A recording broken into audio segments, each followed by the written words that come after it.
Good evening and welcome to Somebody Testify. I'm your host, Jessica Arianis, and with me tonight is Brennan Falks. He is a health coach and a finance coach. You're a health and finance coach for Under One Love. Brennan, good evening, and it's good to have you here with us. It's been a long time coming. Yeah, it has. Good evening. Good evening. Now, again, like I mentioned, we have Brennan Falks tonight. He's going to share his testimony on how he progressed on his journey and how he got to where he is today, and the vision that Yahweh has placed in his heart for the body as a whole. Now, it's a passion of yours, finance and health. How do those go together, Brennan? I mean, let's just jump right into it. What do finances and health have to do with each other? I think the number one thing is discipline. So you're not going to have either one of those without being disciplined. Is it for us? Should we be financially fit? Absolutely. Should we be physically fit? Is it necessary? Yes. So yeah. The way I look at it and what I like to teach is that all of our financial blessings, as well as all of our health, comes directly from God. And that, in 1 Corinthians, it says that our bodies don't belong to us, they belong to God. And I think it's the exact same thing with our finances. So at the end of the day, we're managers, right? It's our job to steward our body and steward our finances so that we can glorify Yah with those things. So that's why I'm so passionate about it. Amen. And that's your calling and purpose in life. And I appreciate that. All right. For those of you who are just tuning in, we're going to interview Brennan Falks. He's going to share a little bit about, again, his journey here and hopefully give us some insight on just how important and vital it is for us, especially in these times where we can't necessarily trust the food that we're consuming, or, so many people have been, plagued with all sorts of autoimmune disorders. And Brennan, as you share your story, I hope that you'll be able to incorporate some of that and share some of the wisdom that the Father has given to you so that people can really get a grasp on how important it is for us to pay attention to these things. And so for those of you who have not already subscribed, please do consider subscribing by clicking that button. I have my show Crossing Over, as well as this one here, where I interview various people to share their testimony. I think testimonies are important, Brennan. I remember when I was in the church and I was just coming in, so the Bible didn't make much sense to me at that time, Brennan. And so I would go in, and the fellowship was important. But I think in the beginning of my walk, it was so important for me to hear the testimony of others and what God was doing for them in their lives. And it was encouraging to know that I wasn't alone in my plight and that other people were tearing and were overcoming. And it was really necessary. So I think we started doing that here along with all the other content that we do, Brennan. We thought it was important to let others share their testimony and to encourage those who may not have completely crossed over yet or haven't had their moment, their experience, their life-changing experience, but maybe they're going through something. Maybe they're suffering from some sort of eating disorder or obesity, or they can't get a grip on their finances. Maybe they are in debt and they just keep running around that mountain, and they just need some encouragement. So Brennan, without further ado, again, what's the name of the company that you work for? And you call it a business, I call it a ministry. I think, again, health and finances, they pretty much go together.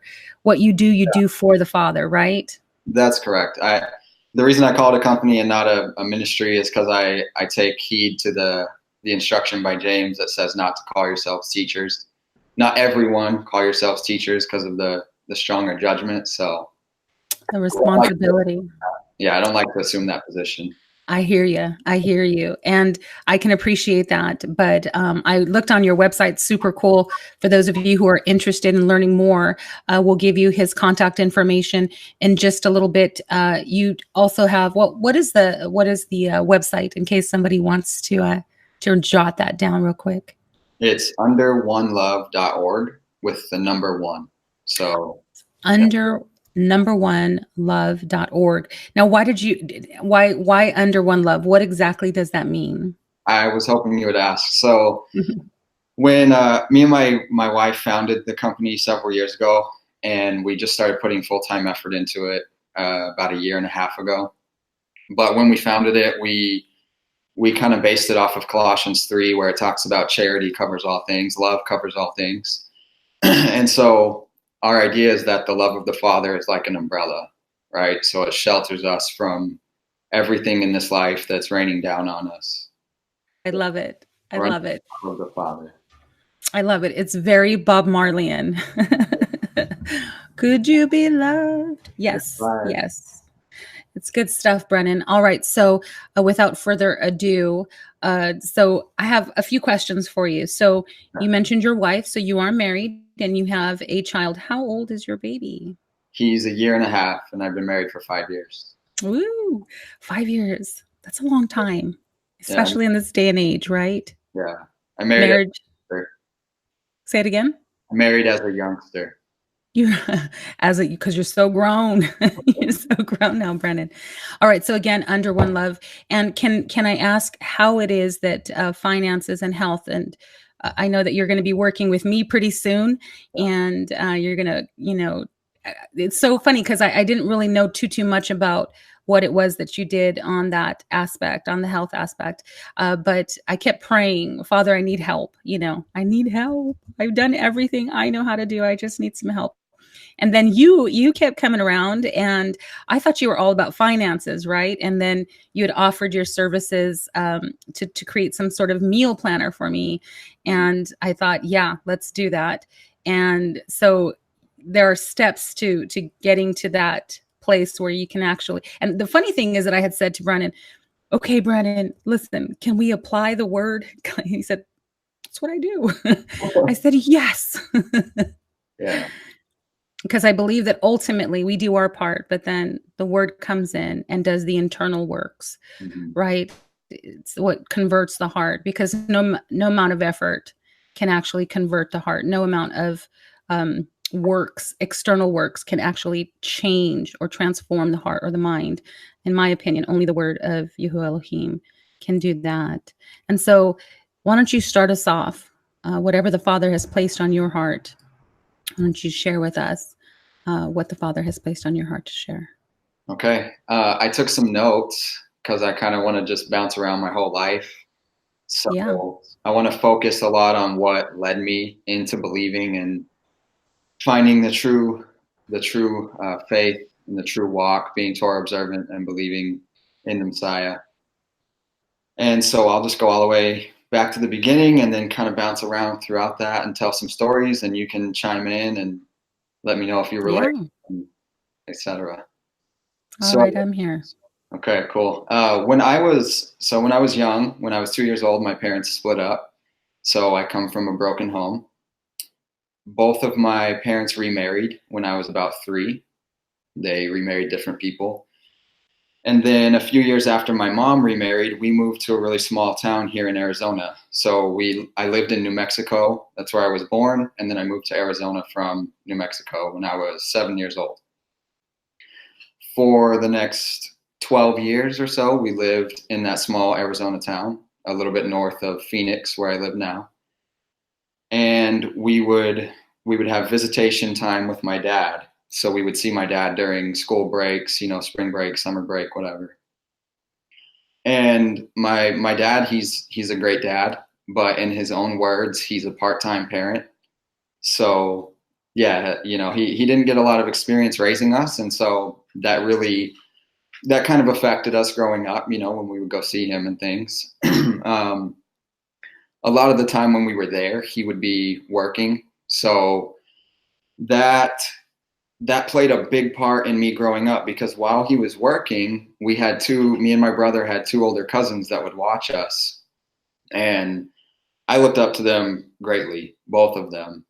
And one of the cousins, well, actually both of them, were very fond of hip hop and R&B music. I found out that when I was listening to that hip hop music, because I liked it so much, it started to really influence me as a kid. Everything that they did was cool to me. So I really enjoyed everything that they did, and I tried to emulate that. And that became a point of contention, because when I was when I was with my dad, my cousins were older and they were able to get me an unedited album from one of these rappers. And I memorized the song, I rapped it, and I thought I was really cool. So I ended up rapping it for my brother and my two step siblings. And one of them went and told my dad the cuss words that I said in the song. And he broke my heart, but it was, now that I look back, it was kind of awesome what he did. So when he found out about that, he went straight into my room, he grabbed this tape and he took it outside and burned it. And that really set me back as a kid, but I can really appreciate him doing that. So the music that I grew up listening to was mostly hip hop and R&B. And that, like I said, it influenced my life a lot. It made me become a lot of who I was then and whom I've come away from now. At the time, I also listened to some Christian music and I really liked it, but rap was my main influence. And so I kind of had this tug of war, one step on the path to truth and the other step on the path to destruction. So it's really an identity issue, right? I love that you talked about that. I think it's so vital because today's music, I mean, it's always been corrupt music is corrupt music, right? But today's music, today's lyrics it's a bunch of nonsense. It's a bunch of empty, vain words, right? And if you think about that and how music can influence someone's identity, especially as a young person who may not have, like you said, those role models inside the home and is basically trying to find autonomy. And then they find it outside of the world is going to offer you all sorts of corrupt, and here you are finding your identity. But then you mentioned Christian music. So how is it that you were who introduced you to Christian music? So my mom is the one that introduced me to Christian music, and she's been a huge example in my life, a great example. And I remember you talking about it a few weeks ago. You put out a video talking about single mothers and how we have to do something about that in the body. And my mom, even though she remarried a really poor excuse of a man. So she practically raised us by herself, and she did the best that she could do. She's an amazing woman. But at the same time, that I had this identity crisis, trying to figure out who I was, having some influences that I thought were awesome, and people, my cousins that I looked up to, and then emulating what I saw from them and the music that they listened to and that I listened to. And then I had this influence of my mom, who tried to walk the narrow path as often as she could, as best she knew how. She's a modern Christian. She has since come into the truth, but she raised us as, love Jesus, put him first, and you're forgiven and loved type of thing. So we had that bit of truth, but we didn't have all of it. And so it wasn't really, it was very convicting. And I always knew when something was wrong. Once I started to become of age, I always knew when something was wrong, but I kind of did it anyways, because I had this idea that, I had grace and everything's good and I can kind of do whatever I want to do. Okay, so I like that. So hang on right there. So you mentioned, because I've interviewed people before, and usually they talk about that stage or in life where they felt like they were rebelling, and I tend to question the rebellion, because I wonder if in fact it's truly rebellion at that age, or if it's just you trying to find again your autonomy, trying to find your voice, your place, your identity. And you mentioned something different than what I've heard in the past. And because again, I'm not in a 100% agreement that these young people are actually rebelling because they don't really know the truth or the way to rebel from, right? And you mentioned that you were doing these things because you figured you were under grace. Can you explain that? Yeah. So I won't speak for everyone, but I also won't sugarcoat my walk. Once I was, 12 years old or so, I knew a lot of things that I was doing, listening to, watching, whatever the case may be, the way I would talk with my friends, all that stuff. I knew it was wrong. And even though I didn't fully understand the way of the Father, I still knew my conscience told me it was wrong. There's no way, there's no other way to put it. Like a lot of those lawless fleshly desires crept into me and attracted me. And it played a big part into me being lustful, drinking as a teenager, desiring materialism, the language I would conduct myself with, away from my parents, of course, but it definitely played a part. And so for me personally, yeah, I think I definitely knew when things were wrong and right. Wow, that's so good. Bravo. That sense of accountability, which is so lacking in the body. And, there is a season, I believe, where the world begins to court you. I think that the world starts to court our children from day one, with everything that is presented to our children, especially in the public school. I'm not intimidated. I don't know about you, but I'm not intimidated by information, regardless of the source. So, people are really concerned about the information that's being presented to our young children, especially at an early age through the education system, where in fact I would take that information and use it as a platform to counteract it, and to again, if they were teaching something to my daughter, she would bring it home and I would say, well, let's research this. So it was a great opportunity for her to learn critical thinking. And so again, I didn't want to just be because it was too late for me. I mean, she was already in school. I tried to take her out. She was already 16. She was like, I'm not having this, and so I had to learn to be creative. And I remember praying, wanting to homeschool her, but it was too late, and praying, Father, what can I do? And so, taking that, turning it around for good. But, you're talking about, being accountable and how that was important. That is so important for people to hear, especially mothers, you mothers out there who are single, you parents, you fathers, who are maybe struggling with your child at a specific age, thinking, oh, they're rebellion. I think there is this courtship that takes place. The world is courting you, and it is a form of seduction. Yeah, I mean, I don't think temptation is selective. Temptation, it gets anybody and everybody it can. So you can be tempted at a very young age. When do kids start lying? 4 years old. Oh, wow. I mean, I know 4-year-olds that tell lies, not like big lies, but they lie straight to their parents' face with their parents knowing. So the temptation to do wrong, I think it reaches almost all of us as soon as we're past an innocent age. And yeah, like I said, my mom, she did as best she could. A big part of why I decided to do the financial part of my coaching and why that's such a passion for me is, one, because the coaching that I do is biblical. It's all biblical principle. But the other thing that really makes me passionate about it is that my mom oftentimes worked 3 jobs to support me and my brother. She got child support from my dad, but it wasn't much, and it was, times were hard a lot of the time. So it wasn't that she necessarily didn't make enough money. It was just that she didn't really understand what to do with it. And so that's why I am saying, well, there's so many other people that are exactly the same or worse that need an education. And my mom, bless her heart, she'd tell me things like, be a leader, not a follower.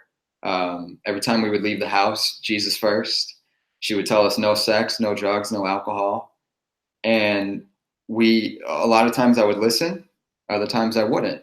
So, like I said, it was kind of this double life that was going on. And I think one of the main problems, I mean, obviously everyone can agree that one of the main problems is that there's a lack of men, and not according to age or gender. There's a lack of men mentally, maturely in the family. And it just, kids don't turn out the way they should without a man. It's very rare for that to happen. And I think the only time, like in my case, what caused me to become the man I am today is a lot of struggles. It could have been worse, but it could have been better. But I had to go through a lot of things that I went through to dive into the scriptures and let that mold me as a man.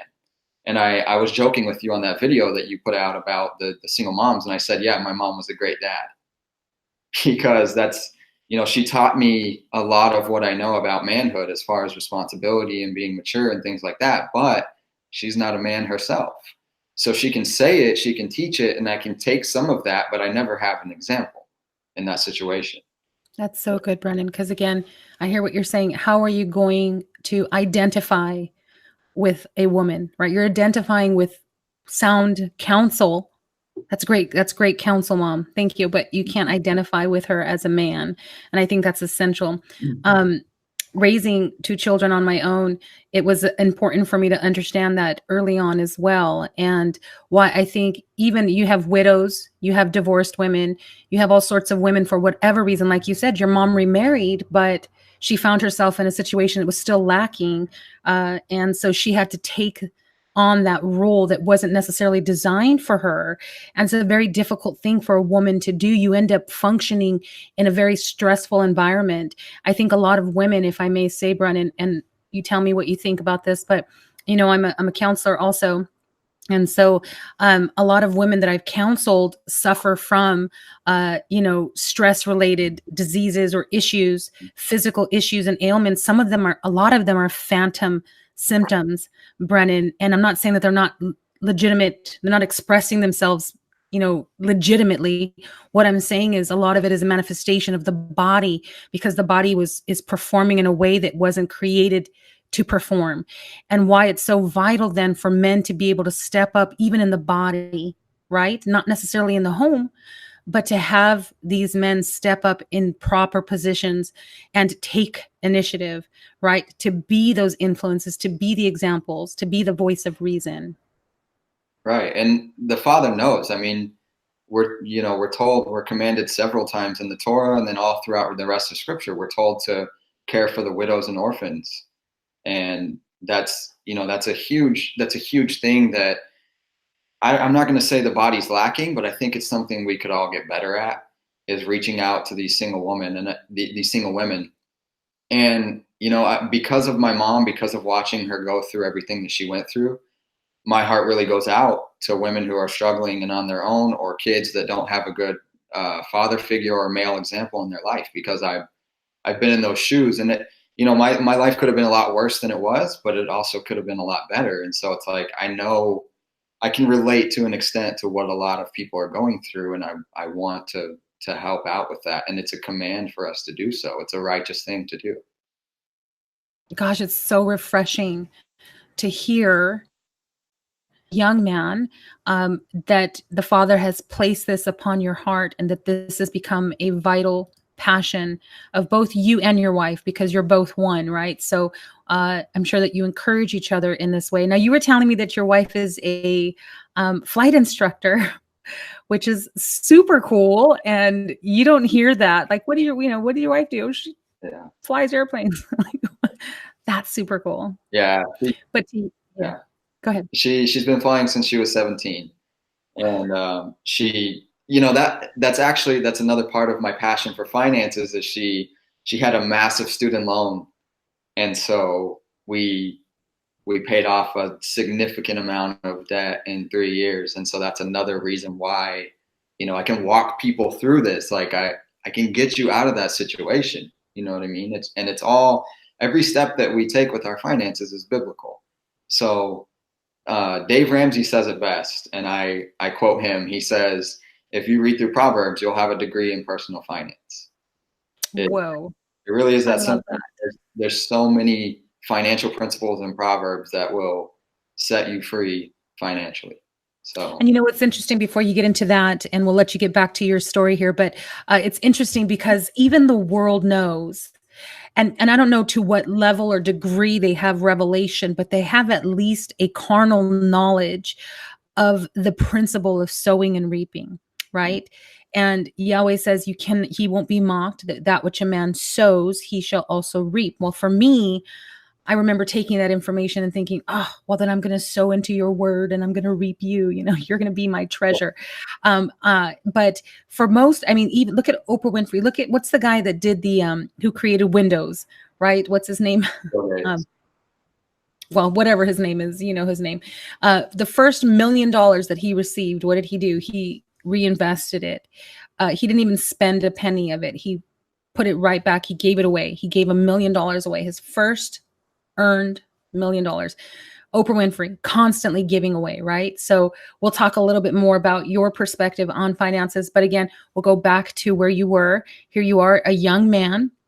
and you're being courted by the world, and you're wrestling, like you said, that dual identity, which I think so many people, especially young people, Brennan, struggle with. And how exactly, I mean, how bad did it get before it got better? Right. So back to me being about 12. Yeah. So I had the really great example of my mom. I had a decent example of some uncles, but then I had really poor examples from a stepdad, from some cousins that I looked up to so much, and from all the music that I was consumed with listening to. My mom, when I was 12 years old, she walked me through being saved. She helped me pray to be saved and accept Jesus at the time, is how I knew him, into my heart. And she gave me my first Bible. And when she did that, I fell in love with reading it, but that lasted for a short time. So the first book I ever read in the Bible was Proverbs. And I read through it all as a 12-year-old kid, and I was obsessed with wisdom. And I wanted to get all the wisdom I could because of the way that Solomon talks about it, right? So after I read through Proverbs, I just kept going back and forth throughout the book of Proverbs. And then I remember I read Job all the way through, and then I read bits and pieces of the Gospels, and then I cherry picked a lot of New Testament scriptures. And that was the good side. That was one foot on the path, right? But then there's this tug of war the other way. And so even after my alleged salvation, I wouldn't really put to practice the things that I was reading or learning. Sometimes I would, other times I wouldn't. Sometimes I would choose to do the right things, other times I would choose to do the wrong things. So it was back and forth for way too long. That went on far too long. And like I said earlier, I knew when choices were wrong, I knew they were wrong. But at the same time, they satisfied my flesh. All of these other influences that I looked up to pretended that it was okay. And so part of me thought, well, it's not all that bad. Here's this person that I think is cool and they do it. So what's the big deal? And I was caught up in that, and there was no one to blame. There was no one to blame except me, because there I had the word right in front of me, but I didn't spend as much time as I could have reading and studying it to get to know the Father and my identity in him. And so I always knew better to an extent. And even though, I guess I could kind of excuse myself a little bit as a kid, because like you were saying, I was a lot of how we're raised has to do with who we become. And I was raised as a non-denominational Christian. I thought the law was done away with, grace abounds, all that type of stuff that I said. So I didn't spend my time to study. I didn't spend my time to really care. I chose to focus on other things. And so to my stepdad, my first stepdad, my mom has remarried since, but at the time when I want to say I was 3, can't really remember. She married another man.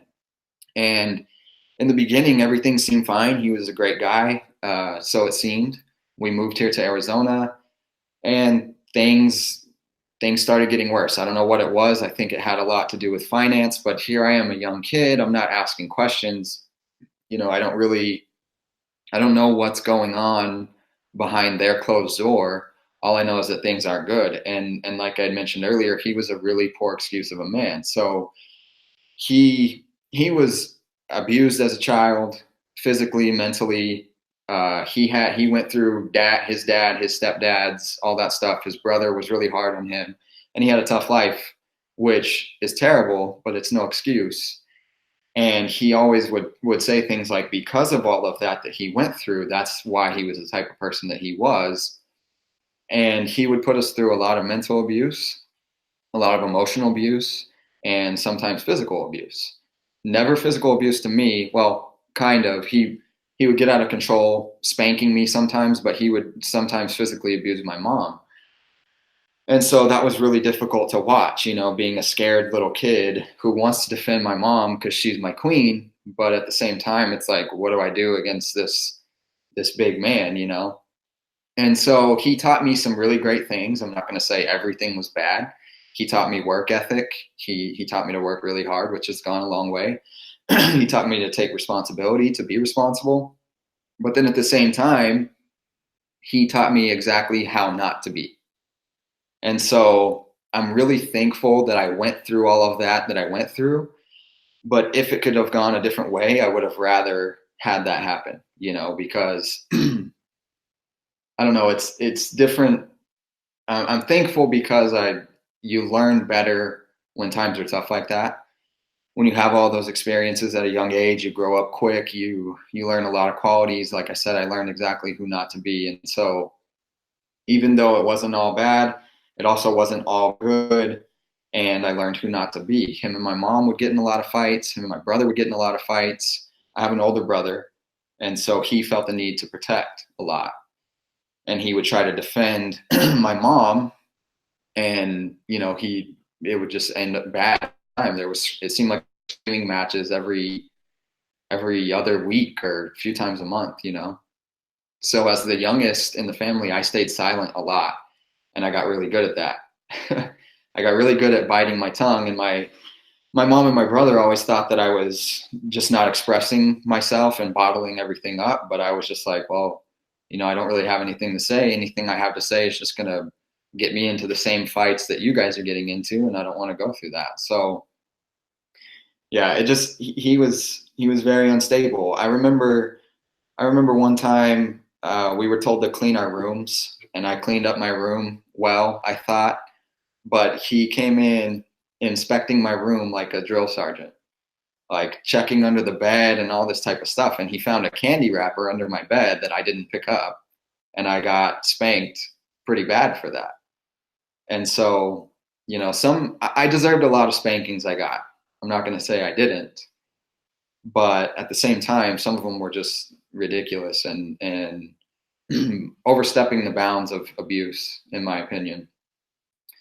I remember coming home one summer, and he was sleeping at the time that I got home, and my mom, when I came into the house, I remember seeing a bruise on her face and on her arm. And I asked her what happened, and she didn't want to tell me. And eventually she told me that he hit her, and I wanted to kill him. I was prepared to kill him. I was so mad. And that's one of the ways that she's been an amazing example to me, is that every time I forgave him was because I watched her forgive him first. So she was really good at being able to forgive him, and I learned that through her. So him and my mom, they started taking time apart around this same time frame, from age 13 to 15 or so. And some days he would be really cool, other days would be really bad, and we would have these screaming matches and things that I'm talking about. He ended up coming and going as they tried to work things out, but then eventually he moved out, and they got legally divorced when I believe I was 15. And it was terrible seeing my mom hurt like that, but I knew it was better for us as a family, and I was honestly really relieved. The home became a happier home shortly after that, with just me, my mom, and my brother. And yeah, it seemed like there was a lot more bad than there was good when I look back. And it breaks my heart to see women going through that. And she tried her best to raise me and my brother through that mess, and it was really difficult for her. It caused her a lot of stress, like you were talking about. Yeah. It's interesting. I was trying to, because it wasn't coming through so good, I was trying to change the aspect ratio here. So it's going back and forth, but I think we're okay. It's interesting you say that. I want to talk a little bit, if you will, please share. And I'm surprised that you were able to hold your tongue, like you said. And a lot of times what I've discovered is that people who are, in those types of situations and they feel helpless, they do develop this sense of anger or, this injustice. And that injustice, if it's, housed too long in the being, they will eventually become embittered and angry, bitter people. And you don't seem that way at all, at all. Matter of fact, I can hear the word flowing from you. And it's flowing because that means that those areas in your heart are not plugged up. And there doesn't seem to be any, internal congestion. I'm sure you have your own issues that you have to work through Sure. on a daily basis, but how did that affect you on like a social level? So that's a great question. A lot of times I was silent because I was scared. Other times I was silent because I didn't want to I didn't want to get myself into trouble or into a fight or anything like that. So if I had something, a lot of times if I had anything to say, it would be something negative or not really worth saying. So, that became a big part of who I became. But socially, it all depends. Sometimes I'm really quiet. Other times I talk a lot. If you ask me about my passions, if you start to initiate conversation, I'll open up like a book. But if it's up to me to do that type of thing, it's a lot harder for me to do because of that pattern for so long of being silent and staying silent. It's and a lot of times there will be things that I probably should say that I don't because you know I really try to be as wise as I can and practice the wisdom of the Father, be slow to anger, quick to listen, etc. And so sometimes there should be some things that I could call out or stand up against, but I just won't because I think into it so much and I'm like, well, it might cause a lot of strife and I don't really want to go through that because I know where it can go and it's kind of vain and kind of useless. So it benefits me a lot of the time still being that way, still biting my tongue a lot, but I'm sure I could afford to continue to grow in wisdom and know when to speak as well. Which is something that I think women, and then I'm going to speak as a woman in that situation, but I think one of the biggest problems that we face as women who have to raise children, or again stepping into that role, single or not, but stepping into that role again that wasn't designed for a woman. There's authority in the body, and that authority has been given to both male and female, irregardless. But the authority is different because there is a hierarchy. Even Yahweh dwells under this echelon and that echelon of authority. And so I think when women have to step into a role where a man can say to his child, stop, but if the woman says, stop, there's a negotiation that takes place. But mommy, but you said, okay, after I eat can I then come on? Because again, there's just this, and what did I say? Yeah. And so there is this sense of authority that men have. They have this authority that Yahweh has given to them because of their putting on their lives from the garden. I mean, even from the garden, right? And so it's initiated and it's innate. It's something that's innate. So, but a lot of times women, myself included, when we have to step into that role, we have a very difficult time exercising self-control, which is why one of those authorities, right? Which is why a lot of times women get a bad rap when it comes to chit-chatting with our mouths and not being able to just shut up or stop it. Because sometimes being silent is sometimes being able to bite your tongue and endure it with grace, that silence, that I trust the Father. But because we didn't have that man figure to lean on, that strength to trust, we tend not to. So we want to control. And I'm not saying for all women, but I'm just speaking from my own perspective. We have to control when things get out of control, when the environment is chaotic. We have to control and it looks real ugly. We have a tendency to overtalk things, to overanalyze things. And guess what? That's all a detriment to our physical well-being. Right. My mom, yeah, she, poor thing, she beats herself up. And I know she's going to see this and she's going to beat herself up a lot. So just real quick, Mom, I love you. I'll tell you again, like I've always told you, you did amazing. So don't be too hard on yourself. But yeah, she didn't really have a problem taking authority though. At the same time, my mom scared the heck out of me a lot. She spanked me too, and I deserved every spanking I got from her for sure, no question.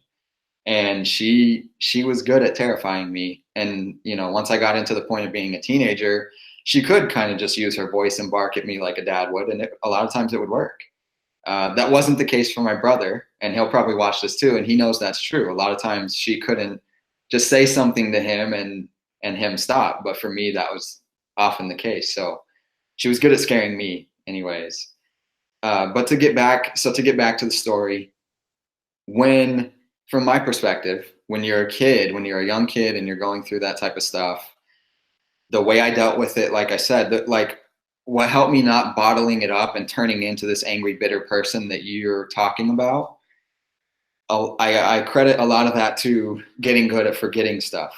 So I got really, really good at forgetting every negative thing that took place in my life. If it was negative and I didn't like it, I won't say I would suppress it, but in a sense, I would suppress it until I just forgot it. And so Avoid it. avoid it. Sure. Yeah. I Avoid think it. you're avoiding. Yeah. Avoid it until it goes away. And I got good at that. And so I have a backstory on that I want to share. Um, there was a time when I was a kid that I went through some minor sexual abuse from a cousin. And I literally could not recall that until maybe 2 years ago or a year and a half ago or so, when I was with my wife and I was listening to a song from the Christian rapper Lecrae. Have you heard of him?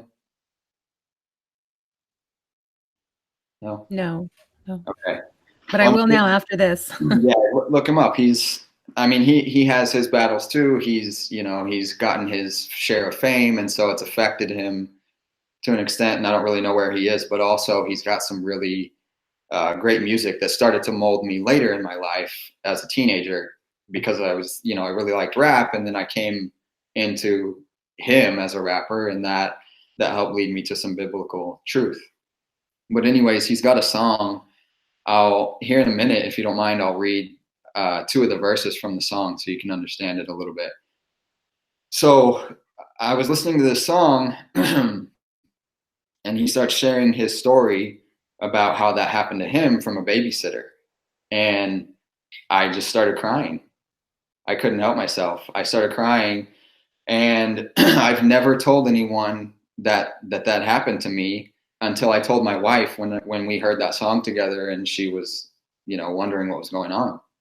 And when I heard the song, I realized that I just completely erased it from my memory. I literally had not thought about those things happening until that very moment. And it was a gap of from 7 to 23 years old. So, or I guess 8 to 23 years old, a huge gap in time that I just completely forgot about it. And I didn't realize that it affected me as much as it did. But when I heard that song, it all came kind of full circle. And it was like a lot of gaps were closed and a lot of things started making sense. Like, oh my gosh, that plays a lot into who I became and why I became that way. And so no one has heard any of that story. None of my parents, none of my family, nothing until now, of course. And the only one I ever told was my wife. And it wasn't so much because I was hiding anything. I was an innocent kid. I didn't really know what was going on. I was just kind of going with the flow. Part of me knew it was wrong. The other part of me was like, well, this is weird, but I guess I'll just kind of go with it.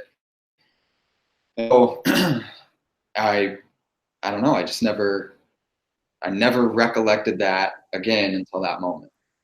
What's interesting, Brennan, is that as a counselor, my ears have been trained to pick up keywords, just like I'm sure that you in the wisdom. Yeah, no. It's okay. I'm not going to counsel you, but that's just what I do. So, but it's beautiful. I can see the pattern. I can see how the enemy sets you up with, that fear and whatever that keeps you silent, right? And so here you're placed in a situation where I'm sure otherwise you would have spoken up, but because you had already been programmed to be quiet, to dissociate from that experience, and to not cause any waves. I'm sure there were all sorts of elements working against you at that time to keep you in that state of victim, as a victim, and to perpetrate against you. But ultimately, what was really being, anchored was be quiet. Be quiet. You're not going to develop your voice. Yeah. That's been something that I've dealt with for sure. Now that I look back and, I can see that. And I'm definitely not a victim. That's right. I don't. That's what the lie wanted to enforce in you. Yeah. I don't have a victim mentality whatsoever. I don't believe that. So, that's not the case, but that's exactly what I believed a lot of the time, for sure. And so, yeah, it's weird because it was almost like it didn't even ever happen, until I heard that song. It was like that never happened in my life. And then I heard that song, and I was like, I totally remember that completely now, like instant recall. So a lot of that song relates to me and some of my journey. So I'll read some of the lyrics. Um, don't think everything relates to me, because not all of it does, but some of it does. So the first verse starts out by saying, I remember back in '02 when I was in school and acting a fool. My soul got saved, my debt had been paid, but still I kept running off with my crew. Sex on my brain and death in my veins. I had a main thing, I stayed up till 2, smoking, waking and baking. We were naked, my body was loving it, my soul was hating it. Time and time after time, our bodies grew close, the girl was so fine. We heard a heartbeat that wasn't hers or mine. The miracle of life had started inside. We ignored the warning signs, suppressed that truth that I felt inside. I was just having fun with this. I'm too young for this. I'm thinking me, myself, and I. Should I sacrifice this life to keep my vanity and live nice? And she loved and trusted me so much that whatever I would say, she'd probably oblige. I was too selfish with my time, scared my dreams were not going to survive. So I dropped her off at that clinic, and that day a part of us died. So that's the first verse. And really the only part of that relates to me is the me being saved, my debt being paid, but still running off with my friends and having these fruitless thoughts on my brain and really coursing through my veins, becoming a part of me. And so let me just real quick go back. A lot of the emotions that I had when first hearing the song was also because of his deep situation. So if you listen to the song, you'll catch that. You'll see, that this is his part of his story. So the second verse relates to me more so. It says, I remember back in the day, I was barely in the first grade, got teeth missing, watching Tom and Jerry, trying to go outside so I can play. I was told to watch out for strangers, keep my eyes peeled for danger. Folks working late, I had a babysitter. I'm not about to sit here and name her. I was almost 8 when she came in late. She woke me up with a game to play. She did a few things that's hard to say and told me to keep that secret safe. How is a young boy supposed to deal? I'm trying to act like it isn't real. I had my innocence just stripped from me, and I still don't know how to feel. And I wonder how to address it. I can't tell my family, it's too messy, so I just embrace it. It's hard to face it. I'm too ashamed to confess it. So I kept it in and didn't speak. I didn't think it hit me so deep. So into it, I got promiscuous, and only God could help me get free. But I've been forgiven. My Savior's risen. I'm out of prison, and I know that. I got the power to say no to all of my struggles. God will control that. Every time we slip and we fall, we got to get back up and fight on. We're not defined by our past. The future looks bright. I see the light on. It's Wow. a song, and when I heard all that, it just hit me. Wow. First of all, thank you, Brennan, for being so vulnerable. And I'm sitting here saying, okay, don't cry. Don't cry. I'm like, Yeah. Yeah. I'm not uncomfortable with that, but I think yeah. Yeah. I think it just moves my heart because it's something that I think a lot of young men go through. But I liked what he said about the shame and having that silence. And we wonder then again why so many men are unable. Like you said, there is that lacking or that need for these oak trees to become mature oaks. And, again, we wonder how many men have had to remain silent. And, earlier I mentioned not being a victim. I agree with you. I have a pretty dark history too. And I had to come into that place where I was no longer going to be manipulated by my circumstances, even though those things weren't happening to me anymore. Guess what? I was still a victim to it. And I remember when the Father finally took that cloak off of me and said, "You are victorious in Christ who strengthens you." And when I finally learned that, I accepted that was a revelation of truth for me. And I began to walk with my head up, no more shame. But that's the aim of the enemy, is to keep us in that state of, that victim mentality, and in that place we're defeated. We're just defeated in that place. But thank you, first and foremost, for sharing something so precious and vulnerable with us. I'm sure there are many people who can relate and are going to be moved. But where do you want to go with that? I mean, from there, Brennan. Yeah, I think a lot of people can relate, probably more than would care to admit, and women and men react to this exact same situation so much differently. And I think for a lot of men, like if you don't learn how to be a vulnerable man, an emotional man, a quick shout out. There's a guy, some of you have maybe heard of him, maybe not. He's a martial arts trainer, which I know some people, have their conceptions or ideas about martial arts or whatever, but he reaches out specifically to young Black children. And I think his Facebook page is the Cave of Adullam or something like that. You can find it. Repeat it. It didn't come through. The Cave of what? The Cave of Adullam. Adullam. Okay. I think sounds right. It's spelled kind of weird, but if you search that, you'll probably get it. He's become pretty popular. So anyways, he teaches young boys, especially boys without dads, how to be emotional men, how to express their emotions, because that's such a plague among men in our culture today. Is like, we have this idea that we can't express ourselves, we can't express emotion, we can't, men don't cry, this whole thing. It's pathetic, and it causes a lot of anxiety and stress when situations like that happened to me happen.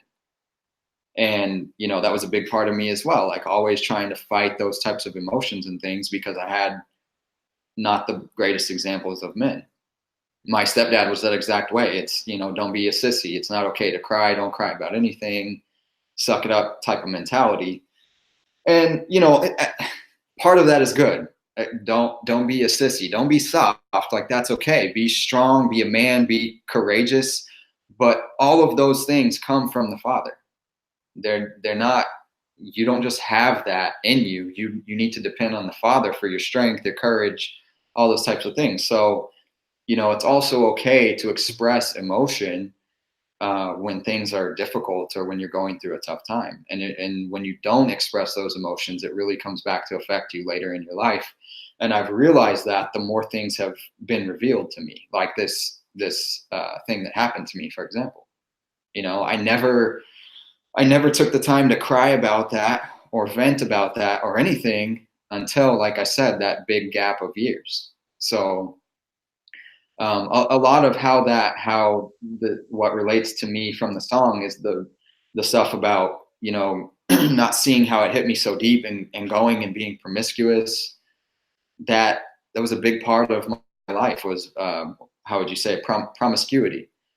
And I realize now it had a lot to do with that situation, and it had a lot to do with the music that I was listening to. That's a lot of what that type of music is about. So I didn't realize how badly all that stuff affected me until the Father opened my eyes more. Wow, it was a driving force for sure.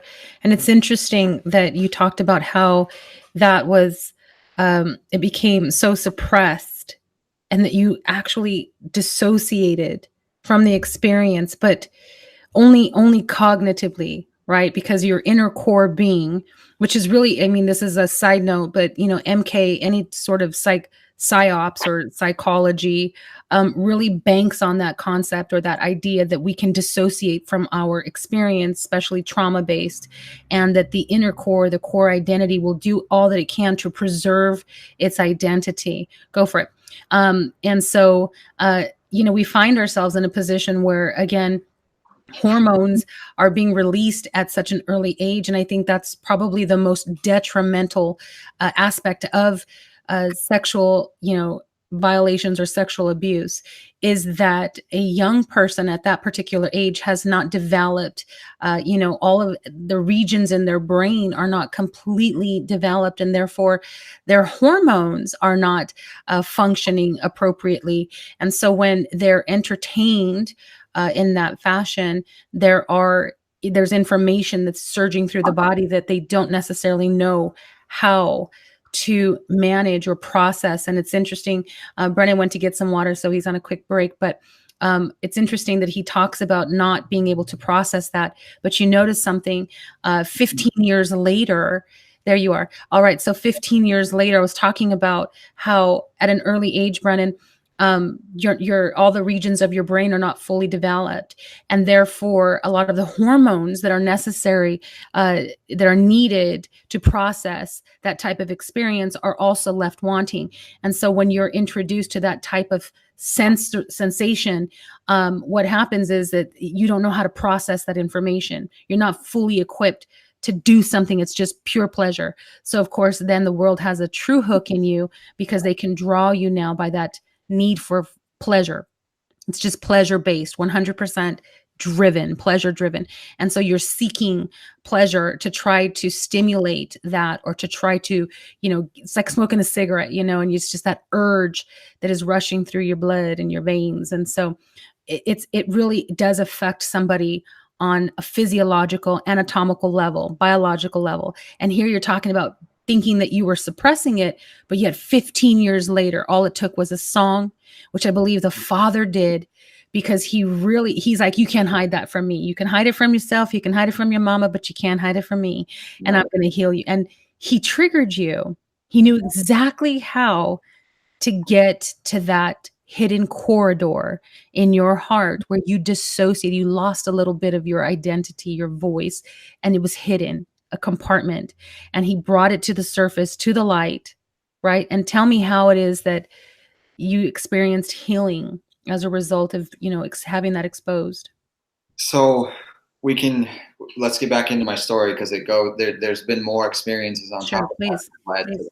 So all this talk about my stepdad, and not having a lot of interaction with my dad, I just want to make another thing clear, is that my dad's a great dad.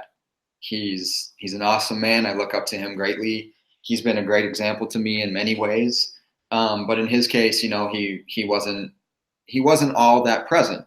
And part of that is his fault, and part of that is my mom's fault. My dad, he probably could have tried a little bit harder to come visit us more. And my mom, she moved an entire state away, so it made it difficult for us to see my dad often.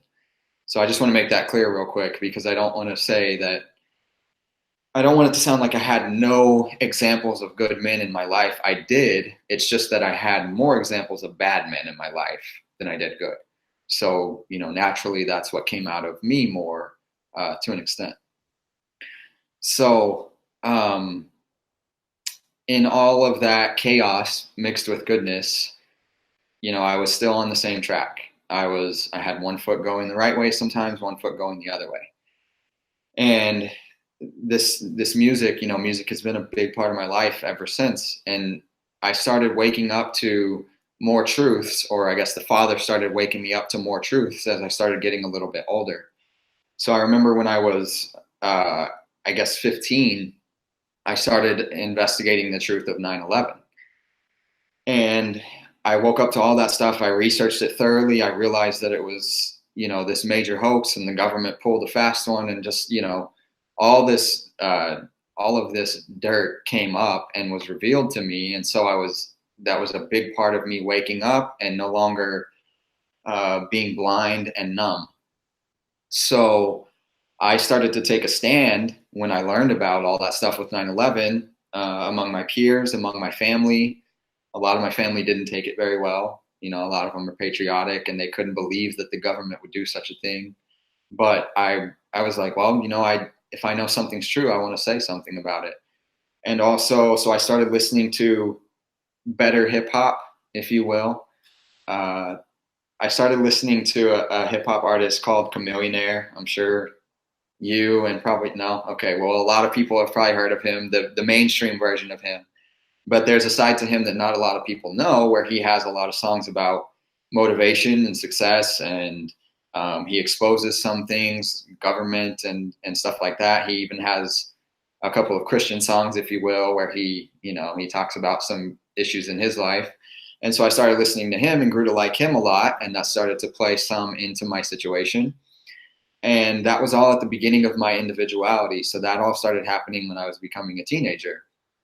And that was my perspective at the time. I thought Chameleonaire was this great person, another good person to look up to, which was kind of true. But now that I look back, now that I've woken up to a lot of biblical truth, that's not the case so much. Soon after that, I started listening to this rapper that I was just talking about, Lecrae, and that, like I said, it played a big part into me kind of looking into, kind of scratching the surface of biblical truths, because he would rap about that stuff. He's a Christian rapper. He was more of a Christian rapper back then than he is now. He's gone a little more mainstream now, but he would talk about a lot of biblical topics, and it would cause me to kind of want to search and look a little bit more.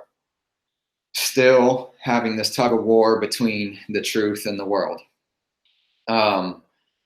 Another example of me waking up after the 9/11 thing, like after researching that, I started researching the Freemasons and the Illuminati, secret societies, etc. And I ended up doing a history project. I did a PowerPoint for my history class on the Freemasons. And I spent all my time exposing them as a secret society, their symbolism, the types of occult issues that they have.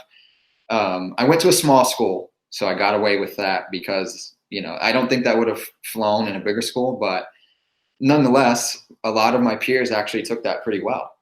They had a lot of stimulating questions and like, man, is that true? Wow, that makes a lot of sense. You could see them kind of, oh my goodness, this is crazy.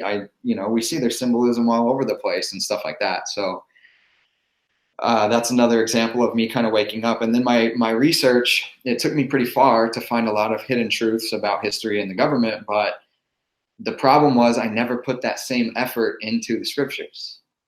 Even, and when I look back, I'm like, I had just as much access to the word as I did the internet, but I never put that same effort into it. And I don't know whether to call that God's timing or my own stubbornness or hardness of heart or what. I just don't know. But that's, like I said earlier, that's when I did kind of start to do some biblical research and cherry pick a lot of stuff from the New Testament and read through the Gospels. And, I was fascinated, like I said, with the wisdom that Solomon talked about. I was fascinated with the Messiah and how he would always answer the Pharisees and stuff like that. So that also played into my character, just not nearly as much as it should have.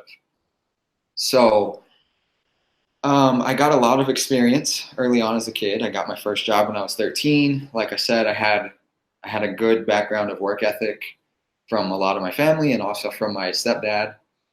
And part of why I became passionate about finances also was because there was times when I had to pay some of the bills after I had gotten my first job. So, that's kind of tough, but you grow up really fast when growing up isn't necessarily all that easy, So again, I'm thankful for a lot of those things that I went through, but at the same time, I wouldn't wish that on anyone. I wouldn't wish any of the stuff that I went through on anyone. As a teenager, the promiscuous lifestyle really kicked in. There was times when I would drink on the weekends with friends. We would do all kinds of stupid stuff. I would drink with friends, cousins, my brother, and that was all just so fruitless and empty. And so a big part of me waking up was I moved out of my mom's house there was times I was on my own, like around age 16, 17, because my mom was traveling all over the country trying to make money. My mom and my current stepdad trying to sustain the house, trying to do whatever they could do. And so I kind of lived on my own at that point, but then I ended up officially moving out on my own, I think around age 19. And I had a I have another cousin who has inspired me a lot as well. And his brother was an alcoholic. My other cousin, he was an alcoholic really bad. Like it got way out of control. He has since come away from that. So praise Yah for that. But because my cousin's brother was an alcoholic, he decided to no longer drink at all. And he was one of the cousins that I would drink with as well.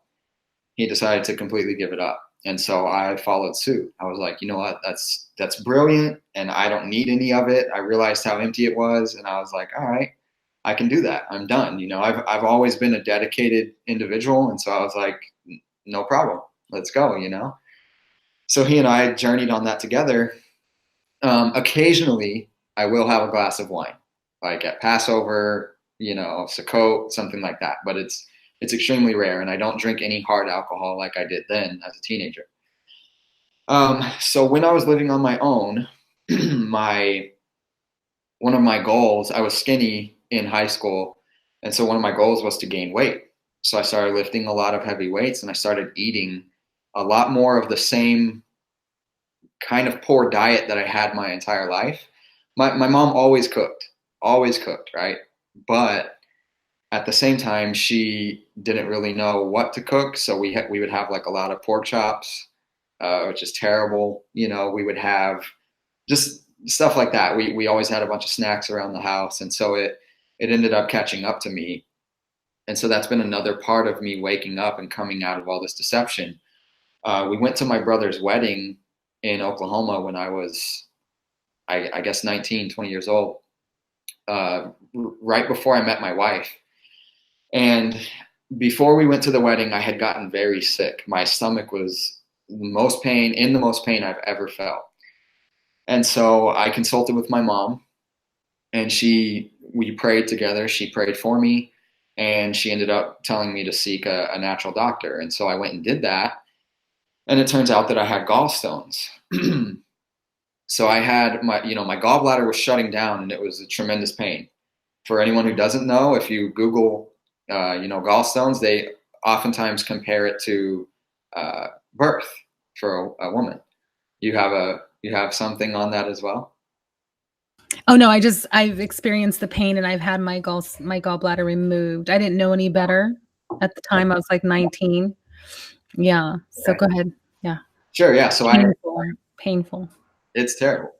So I had this issue, and I went and saw a natural doctor, and she was able to help me go on a cleanse. She educated me a lot on diet, and I ended up being able to pass the stones. And so everything was all good. So I thought, and about a week went by, and we went to my brother's wedding. And just to kind of tell you where this is headed, I didn't really fully depend on Yah in that situation as I should have. And so after the wedding, after everything went on, it was a great wedding. It was a very spiritual event. At least I perceived it to be, and I think a lot of other people there did as well. And on our way back, this pain came back with a vengeance. Like, it came back, I swear, to kill me. It was so bad. I'm not one to exaggerate, but it was terrible. So we were driving, we were somewhere in the middle of Texas. We were headed back to Arizona from Oklahoma. And I just was crying. And my mom and my cousin who was with us, they started praying over me. They had their hands on me, and we were all just praying. I was crying. I was in a lot of pain. We didn't stop to get any help or anything. We were just kind of playing it out, seeing where it would go, And a quick backstory on my family. My great-grandfather, he lived to be 102. He passed away, I think, 2 years ago. Yeah. And the way he tells his story is that he heard the audible voice of God when he was 8. And he was convicted at that time to become a preacher. And so he lived most of his life as not 100% sure, but I guess I would say a Baptist preacher or a non-denominational preacher. I don't know, one or the other. But he was a big influence on our family for faith. And so that, now that you have that backstory, my cousin, during this time of me going through this pain, suggested that we call him. He lived with my grandma at the time. So we called my grandma, and we asked my great granddad to pray, explain the situation, and asked him to pray with us for me, And so he started praying, and I was listening to every word, and I was crying, and it wasn't getting any better, and I was miserable, and I just didn't know what to do. And then the smallest little tidbit hit me like it was something that I had never heard before, even though I heard it all my life, because of the situation that I was in. So my grandma in the background, it was on speakerphone. My grandma in the background she said, honey, you have to believe. Nothing's going to happen if you don't believe. And that changed my life forever. Like, it was so profound, even though it was like the simplest, most minuscule thing. I was like, that's exactly it. I have to have faith. So, most incredible thing that's ever happened to me, I put everything I had into my faith. I believed with every bit of my being. And a lot of it was because I was desperate, and I hate to say that, because I like to think that I should have been different, that I should have had that faith in a different circumstance, but it's almost like it took that to get me there. So I had faith at that moment with everything that I had, and I experienced the most amazing healing that I've ever experienced in my life. This pain in my stomach, this pain that was so excruciating, completely vanished from my body. Wow. It was incredible. My mom, my cousin, and my stepdad, who was driving, can all testify to that. And my stomach, my back, everything got really warm, extremely warm. And I was so overfilled with joy. It was the most incredible experience of my life. And so here I am. I've given up alcohol.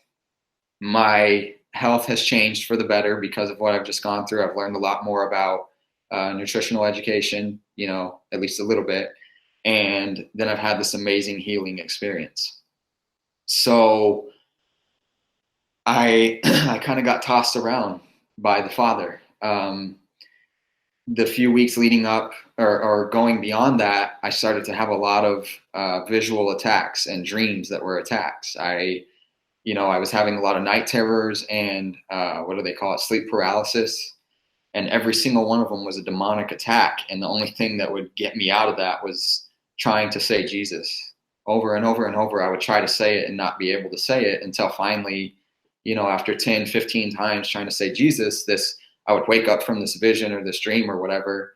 And I was terrified a lot of nights. I was living on my own at this point. So I've never been so scared in my life as I was in those first times that I was being attacked. And so that caused me again to really get deeper into my faith, because I was, here I am thinking I'm a pretty brave guy.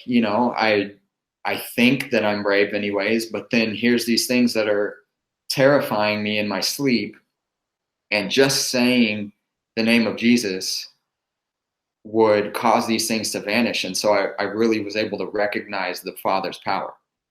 And that created a lot more humility in me and a bigger desire to understand his character. So, recently after that, I started reading my Bible a lot more, to the point to where I met my wife because I was reading my Bible. So we met, we worked at the same airport. I worked as a baggage handler supervisor, a lead, and she worked as a ticket agent. And one day we were in the break room. Well, everyone was in the break room and I was reading my Bible. And keep in mind, this is everyone working there. Almost everyone working there was my age. So a bunch of 20-year-old kids working at a big secular airport. And my wife walks in and she looks at me and she's like, "Is that the Bible?" And I was like, "Yeah." And that was pretty much it. She was just like, "Oh, okay." And then, we parted ways and we never really even talked again after that until several months later. But yeah, funny little story about that. So I'm reading my Bible a lot more often. And then it gets to the point to where I start talking to my now wife a lot more. She had gone through a difficult breakup and she seeked me because she remembered that I was reading my Bible. And so she started asking me Bible questions. And so every time we were hanging out, we were talking about the Bible. We were studying the Bible together, having these deep conversations and all this type of stuff. And then, we ended up getting married when I was 20 years old. And so all of these things is what it took to kind of get me into seeking the Father more. And it started with that situation with my health. And so that's a big passion apart from finances, why I'm so passionate about health. That's a big reason why I'm so passionate about health. Okay, so first of all, whew, that was good. That was a lot. That was a lot. That I get excited when I hear, because I have a 20-year-old. But no, I get excited when I hear stories like that, really, Brennan. Again, this is why I think testimonies are so important, because oftentimes we can feel isolated in our suffering or in our trials. And I think the Father will give us that sense of encouragement, like, look, just hang in there, because we are told to tarry, we are told to wait. But we also know that Proverbs says, hope deferred makes the heart sick. So he does not defer our hope.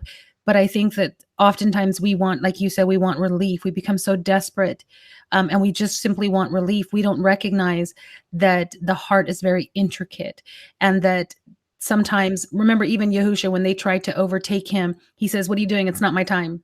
Mm-hmm. And there's a process for everything. There's a time for everything. And I think just because we're fed up and we want relief, change my daughter, or change the situation, or, I'm doing everything and you're not changing, you're not healing me. And I don't think we understand that there is a process.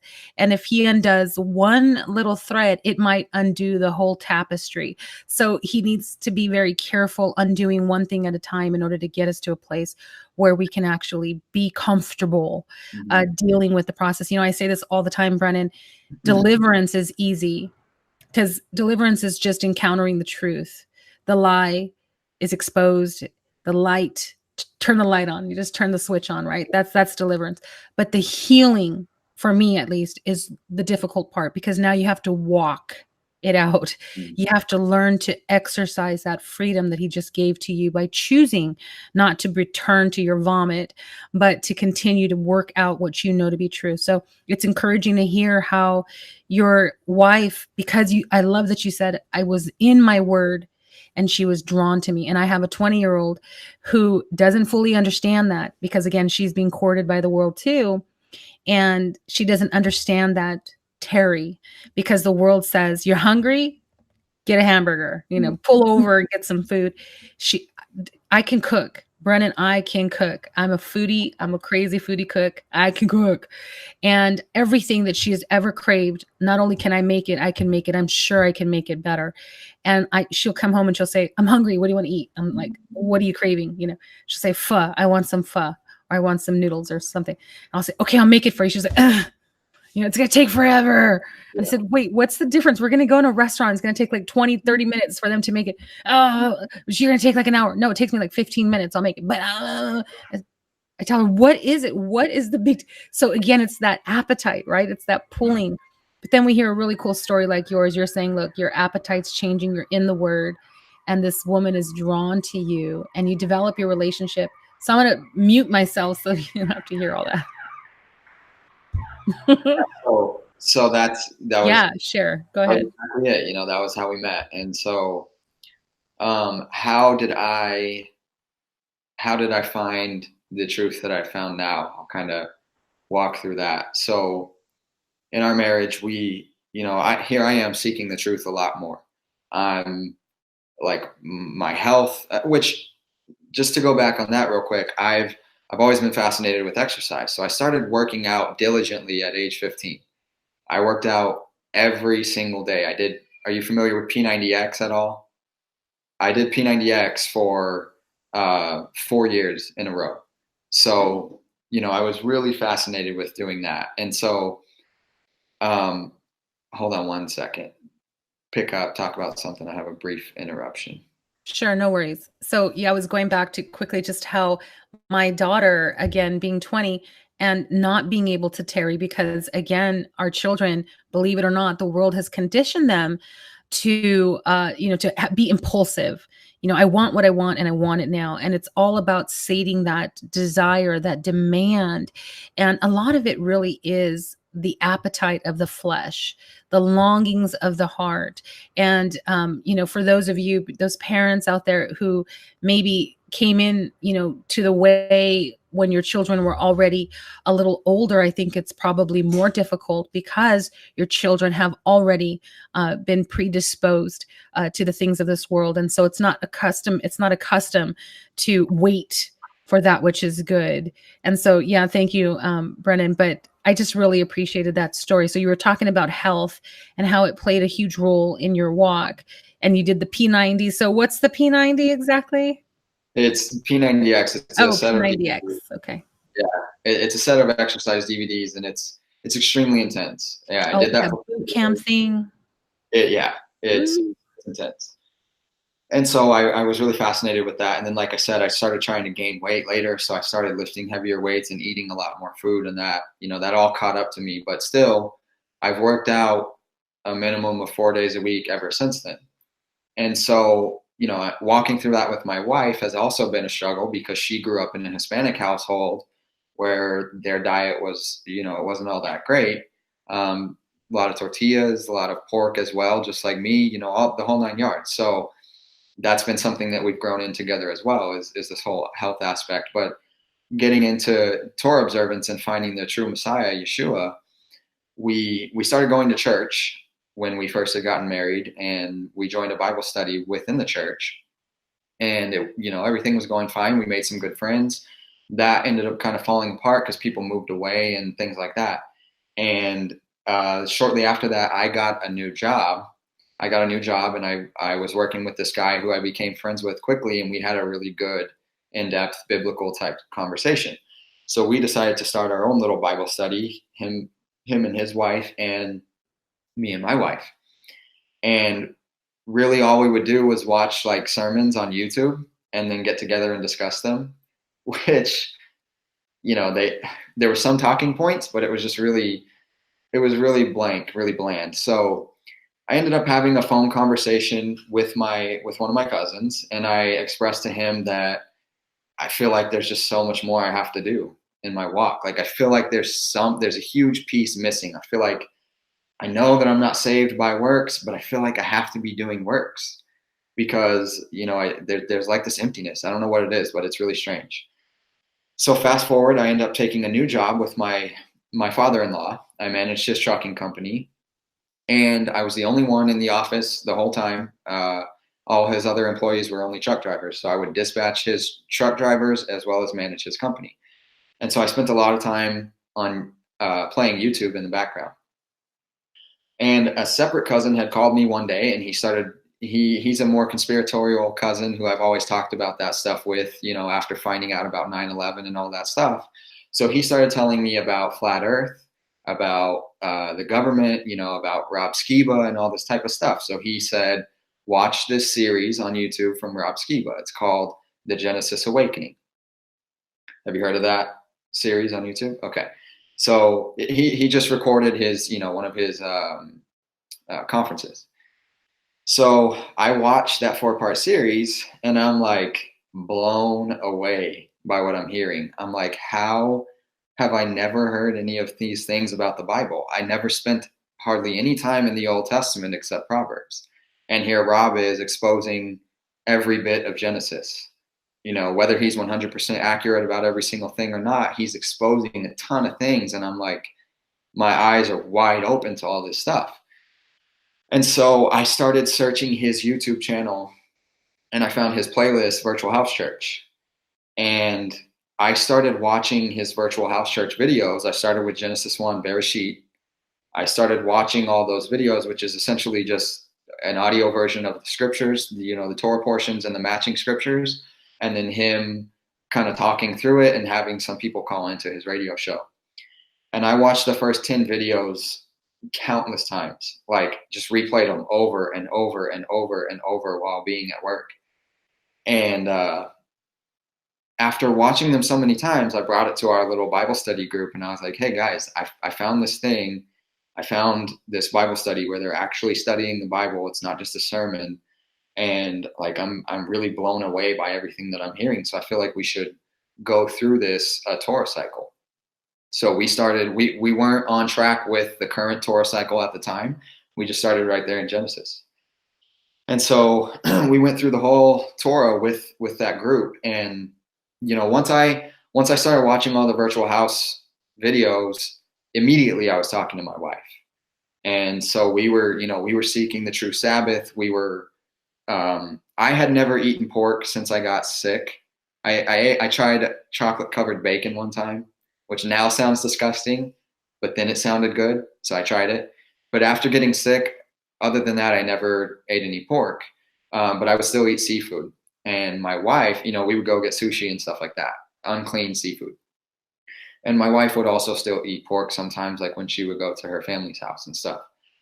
So once we started learning all these things about the Torah, she started coming out of eating pork, and we both started coming out of eating seafood. Like, we just started waking up to all of these things that we should be doing as people who, consider ourselves as the Father's children. And so, fast forward to October, right after I started studying all this stuff. I started studying with my group in May. Fast forward to October, I blasted my entire family on Facebook. So like, I posted this ridiculously long post because the holidays were coming up, right? I posted this ridiculously long post about Christmas, about Easter, just the whole bit. Bunch of scripture, why I'm doing what I'm doing, what I believe, all these things. So I put that on Facebook, and I didn't get a lot of reaction. So I tagged everybody in the comment section, all of my family. I tagged them in there. You could go back and look at the post. It's kind of funny, and really none of them answered me. But I was like, I'm not leaving any stones unturned. I'm not going to not say what's going on, and I'm not going to face these questions when all these pagan holidays come up. So I'm just going to tell you right now what it is, what the truth is that I found. Here's a bunch of videos and scriptures, and if you want to study, go ahead and study. And so in doing that, my mom and current stepdad woke up to Torah, and my brother and his wife woke up to Torah, which was amazing. So they live in Oklahoma, unfortunately, so I can't really fellowship with them a lot. But yeah, that came from that. Wow. First of all, I'm sorry, that's hilarious. But I think so many you should, oh goodness, I went trying to teach everybody Hebrew in my house because that's my passion. Language is my passion. And well, so many things. I have so many passions, but language is really where the Father has gifted me. So I was going, telling my dad, oh, Yeshua, you don't have to tell me Jesus' name. I know Jesus. I'm not going to read I'm not, he thought I was a Muslim. Yeah. Okay. And we would go to this, would take him to the doctor, and he would tell the doctor, oh, look at my daughter. She reads the Quran. I would say, it's not the Quran. It's the Torah. It's the same thing. Oh, okay, Dad. But oh my gosh, that's so funny. I think that's the funniest story. So, but how awesome that your mom, that relationship, that bond that you have with your mom, she was able to hear the message come out of your heart. And so now you're into fitness and finances. Mm-hmm. So, why don't you take us to that? And that's obviously part of the restoration, part of the purpose that the Father has had for you since you were knitted in your mother's womb. Yeah. So in learning all these things, like I said, we came up with this idea, me and my wife, when we first got married. But in learning all this stuff, we've been Torah observant and following the Messiah, the true Messiah, now for coming up on 3 years. And about a year after doing that, and working for my father-in-law, that job was really empty. It wasn't satisfying at all. And so I was like, well, these two things that we started paying attention to back in the day, they're really my passion. So I'm going to go for it and try to make a living doing that. And so then, I started working full time on my company. I was able to leave my job because we've done okay financially because of all these things that we've learned. And also my wife has a great job. And so I decided to start doing it full time. And I just have a lot of passion in educating people in these two areas because they've played such a major role in my life. Like you said, since I was knitted in my mom's womb. By the time my wife got pregnant, we were like full force, not completely, but almost as healthy as we could be as far as our nutrition. Because we're bringing in this child. We're like, well, we're not vaccinating. He's not eating all the crap that we grew up eating. We're not, we're setting him on the best 2 feet that we can possibly set him on from the start. Amen. Right. Yeah. So we're like, you know what? What does the Father say we can eat? Let's stick to everything natural, as hard as it is in our culture, all organic, non-GMO, as little sugar as possible, all this type of stuff. So I ended up getting my nutrition and personal training certificates through a certification company. And then I also ended up getting my financial coaching certificate through Dave Ramsey and his team. And so I really started putting those things to practice and diving into the scriptures in regards to those things. And now that's what I do full time. And it's so much more fulfilling than anything else, because I've walked through all this mess and now I can help people walk through the same mess, because so many people, especially in our culture, are crippled with these types of situations. Give me just a second. I'm going to share my screen, and we'll just play a quick clip from your intro. So hang on for just a second, and we'll go ahead and share this here.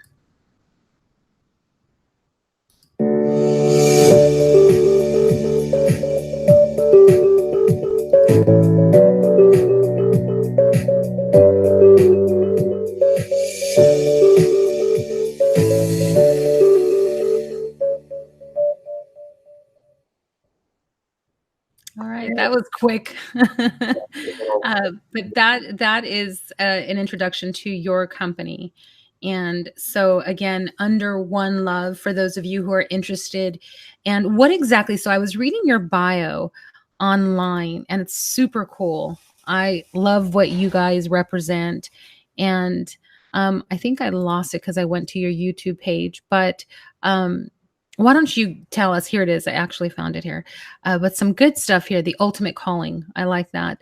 The ultimate calling. You got lots of verses in here. Colossians 3:14. What does Colossians 3:14 mean to you, Brennan? That's what I was telling you earlier, kind of how we came up with the name and the idea of the company, is that, love at the end of the day. And this, let me just get on a soapbox for a second. This is such a big deal. So majority of people who are in our walk come from a modern Christian background. Not all of them, but majority of them. So they come from this walk of, love, love, love, love, love, milk, love, love, love. Everything is just milk and watered down, right? It's all grace, it's all love. And then they step over into this where it's like Torah, Torah, Torah, Torah, Torah. We still need to be doing that. It's not all just about love. Like, the way that we love the Father is through keeping Torah, etc. But in stepping into that stuff and learning all of those things, that knowledge and that pride kind of puffs a lot of people up. And so a lot of people lose everything from that previous life, partly because they have a lot of disdain for the absence of truth that they've been fed, right? They have a lot of disdain for all the falsehoods that the modern church is teaching. And so they just kind of step away from that, and they forget the whole side of love and gentleness and patience and kindness and all those things. So, that still rings true to the company, even though we started with that concept before coming into Torah. It's still the same message, because at the end of the day, love covers everything. Love covers a multitude of sins. You can go on and on about love, and we have to be stern. We have to be passionate and zealous, just like, scripture tells us it's good to be zealous in a good thing. But at the same time, we have to defer to love, gentleness, kindness, patience, peace, all those types of things, because the Messiah is our example, and he loved first every single time. And he wasn't unable to teach Torah and walk in Torah because of his, immaculate love. He was still able to do so. But that's like Colossians 3:14 kind of speaks on that. And that's where the concept of the company comes from, is we're all under this umbrella, this protection of the Father's love at the end of the day. And that's not an excuse to be disobedient and sin and walk in this way that's not a biblical way. But at the same time, that's the truth of the matter, is that it's love first. I appreciate that. This concept, it's so strange because again, he says, if you love me, obey me. And in my understanding, the love, because Yahweh is love. And so this is a vehement force. In Songs of Solomon, the way that Yahweh revealed his love to me was by showing me that he is a vehement force that contends, is jealous, more jealous than the grave, and will contend. It's a contending force. However, when we spoke earlier about authority, you were talking about how, which is pretty normal. Again, without revelation, it's pretty normal to see that authority. We think authority is, putting somebody in their place, and I thought the same thing when you said, my mom, she was able to, exercise. But what the Father has shown me through his infinite mercy and love and compassion is that true authority is loving kindness and compassion. That's where authority truly is. Okay, that's where authority truly is. So loving kindness and compassion. And so in Songs of Solomon, it talks about this love being vehement, this love being a contending force. And so I can truly appreciate that. Here you are talking about the need to walk in fullness, to walk in wholeness, to be delivered, to be healed. And that's exactly what you believe you were purposed to do. How exactly do you do that, Brendan? So I mainly do that by implementing scripture into being healthy and, managing your health and managing your finances, which, like I said at the beginning, are both gifts from the Father. So, we're gifted in the start, at least most of us, with opportunity to be healthy. And we're blessed in this country, especially. We're one of the wealthiest countries in the world. So, we have these opportunities to really take care of our health and our finances. And so I implement scripture. And I'm not going to get so much into the finances because, a big part of the testimony is health. So I can kind of get into that. Yeah. And I wanted to just kind of read through some scriptures regarding health because I like to just kind of, pull some scriptures out that regard these things. And I'll just say, keep in mind that a lot of these scriptures, obviously they have a deeper meaning, but they also apply to this situation of health. So what I was talking about earlier, 1 Corinthians 3:16-17, it says, do you not know that you are the temple of Elohim and that the spirit of Elohim dwells in you? If anyone defiles the temple of Elohim, Elohim will destroy him. For the temple of Elohim is holy, which temple you are. And so that's a big thing for me. It's like, and I actually just made a post on it not too long ago on my page. If God was infuriated by people desecrating the temple in the past, and we're now the temple, why do we think that it's okay to desecrate the temple? Putting all this, and even if you're not eating biblically unclean, even if you're eating biblically clean, there's still a lot of things that we put in our mouths that certainly do not glorify the Father, and it destroys his temple. I like to say it and just call it what it is. Bad nutrition, giving yourself this junk constantly, is essentially just a long drawn out suicide. I mean, that's really all it is. You're committing suicide over time if you don't care for and pay attention to what you're putting in your mouth. All these synthetic ingredients, all of these, unnatural sweeteners, all these high glycemic foods. Just, I could go on and on about the science of it and how it just destroys your temple. And it's, in my eyes, it's bad management for this gift of health that we've been given.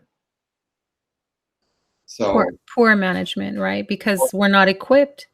And this is not to berate people and to say, hey, because I liked what you said earlier about, and we're going to wrap this up soon, but I like what you mentioned about how, you have understanding, that your stepdad had issues. He had problems. He himself was, abused or whatnot. And those are not excuses, but those were his reasons, and his reasons became his excuses. And I think oftentimes, so it excuses us, we continue because of those reasons. And so I think a lot of times, Brennan, people who do suffer, or maybe not suffer, but have struggled with weight issues or financial issues, that they have those reasons that become excuses. And those excuses then are, pacified by that behavior. It needs to be broken. And I love that you're saying you apply the word, because the word comes in and says, look, I know that you have these reasons, but we're going to remove those reasons. We're going to give you purpose, right? We're going to give you purpose. And I like that. Yeah, so that's exactly, that's I'm not condemning anyone because Oh like I no. just gave my story. I've had the exact same issue with Yeah. my health. A big part of me coming into the truth was my lack of health and my lack Yeah. of attention to my health. And so, waking up to the scriptures and then truly applying the scriptures to my life instead of just calling myself a Christian and never really fully walking as a Christian, now I can actually do that. And so all Yeah. these scriptures speak directly to my life. And it's like, well, now that I've gone through all that, I can look back at it and call it what it is. And, anyone who's going through it, you can call it exactly what it is. It's, in a sense, you're defiling the temple. You wouldn't, as God's temple, you wouldn't blatantly commit suicide, right? Or at Mhm. least I hope not, if you have that understanding and if you're awake to that truth that you are his temple. And obviously, if you're walking in the way. So the question is, why would you do it over a long period of time? Because it's the same thing. And Yeah. there's just really no excuse once you start waking up to these types of truths. Uh, Yeah. We got to unlearn. We got to reprogram our minds to desire righteousness and truth. And I can appreciate that. Did you have a few more scriptures you wanted to share before let me we? share, yeah, let me share a couple more. Okay. Again from Corinthians, 1 Corinthians 6:19-20. Do you not know that your body is the temple of the Holy Spirit who is in you, whom you have from Elohim? Are you not your own, or you are not your own? For you were bought at a price. Therefore, glorify Elohim in your body and in your spirit, which are Elohim's. So again, the better we're managing our health, the more we're glorifying Him with our bodies. And like I said, this goes deeper than that. It goes also in the way that you're walking according to the Father's instructions. But we can apply it to this exact aspect of health. Uh, let's see. I'll pick one more. 1 Timothy 4:8. Bodily exercise profits a little, but godliness is profitable for all things, having promise of the life that now is and of that which is to come. So, it points out that bodily exercise is good and profits us some. But just like with finances, we have to know where to draw the line with our health, and we can't be infatuated with this aspect of achieving the most sculpted body or whatever the case may be, because godliness is profitable for all things. So the walking the way of our Father is what's most profitable for all things and what's most important. Amen. I appreciate that. Wow, that was a lot. Very good. Very good. I'm looking forward to I know that you're going to work with me throughout my reasons, but I don't want them to remain, I don't want them to stay excuses, to the point where I shared with you and those of you out there who know me already.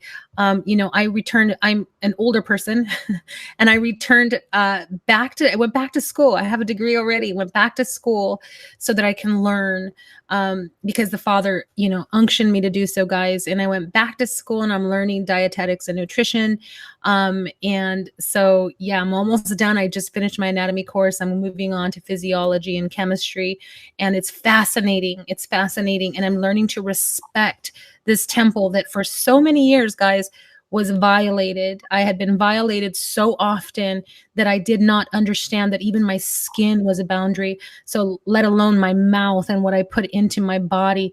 Never was I taught to appreciate and honor my being as something vital and vibrant and, full of potential and worth. I didn't understand any of those things. And so the Father had to not only heal me, but get me to the place where I am physically motivated, guys, physically, mentally motivated to see the fruit of all the information that I have. I was telling Brennan that I want to put it to work now. I want to be a doer of this word. So Brennan's going to help me. You guys stay tuned for that. It's going to be a real cool thing. Brennan, if there's anything else that you want to say to our viewers before we go, how can they get a hold of you? Okay, so I'll just say a couple more things. You can get a hold of me by following me on Facebook, obviously, Brennan Falks. You can also follow my page, which is Under One Love, completely spelled out. And you can go to my website, under the number one love.org. On top of that, I'll just say, especially for the men, don't be afraid to show emotion, to be vulnerable, True manliness is not being macho. It's not being egotistical. It's not being, all those types of things. It's being humble, having humility. It's being obedient. It's knowing when to keep silent. It's being responsible. Those are the type of things that present manhood. And, I say that because, like I said, I learned exactly how not to be. I learned what a man is not better than probably a lot of people have learned that. So all those type of things, my stepdad at that time thought he was a man, big macho, tough guy, beating up on women, sometimes children, all that type of stuff. That's not being strong and tough and macho is not that's not manhood, you know. I'm not saying that's bad. I'm a strong individual. I'm courageous, all those type of things. But like I said earlier, we have to understand that those things come from the Father, and we need to depend on Him for those things. Because if we don't depend on Him for strength and courage and all that type of stuff, and we take it upon ourselves, we get out of control by nature, you know. So, yeah, just be vulnerable, Good. get in the Word, make sure you study, because that was a big issue for me not becoming who I am today. Gosh, I can appreciate that. Loving kindness and compassion, you guys. You're never going to train. You're never even going to get close to a wild stallion, right? Which is what most people are. So broken. They're in a place where they're threatened. Yeah, And so you're not going to get even close to a wild stallion. And you want to tame that stallion. You're not going to get close to it by yelling, screaming, being a brute force or intimidating that beast. You have to be able to approach it with this sense of humility, like Brennan mentioned. Brennan, great testimony. Before we leave, do you mind praying for those who are listening tonight and who will listen in the future, who may be exactly where you were 15 years ago, or may be where you are today and want some of those changes in their lives, who are believing, like your grandmother said, yeah, believing with all of their heart? If yeah. you could pray us out. I don't mind at all. All right. So, to our viewers, we thank you all for tuning in. This is Somebody Testify. I'm your host, Jessica Arianis, and with us tonight we had Brennan Falks, spelled Falks. You can find him on Facebook or go to his website, underonelove.org. Go ahead, Brennan. All right. Father God, we thank you so much for this opportunity to be transparent with one another and to just share your love, the tapestry that you make of our lives. Father, I ask that you would be with anyone who is currently struggling, or even if they're not struggling, just continue to be with all of us who truly desire you and your way, and also wake up the people who are maybe on the fence and just don't really know where to go. Guide them the same way that you guided me, even if it causes a lot of pain and a lot of tears and a lot of maybe even regret. Use whatever you need to use in our lives for your glory, to glorify yourself and to make us a vessel for you. We thank you so much for your abounding grace and the work of Yeshua to allow us to be rejoined into marriage with you and to forgive us of all of our trespasses. And we ask that you continue to strengthen us to walk in your way, to be obedient to you, and to truly keep you first in our lives above everything for ourselves.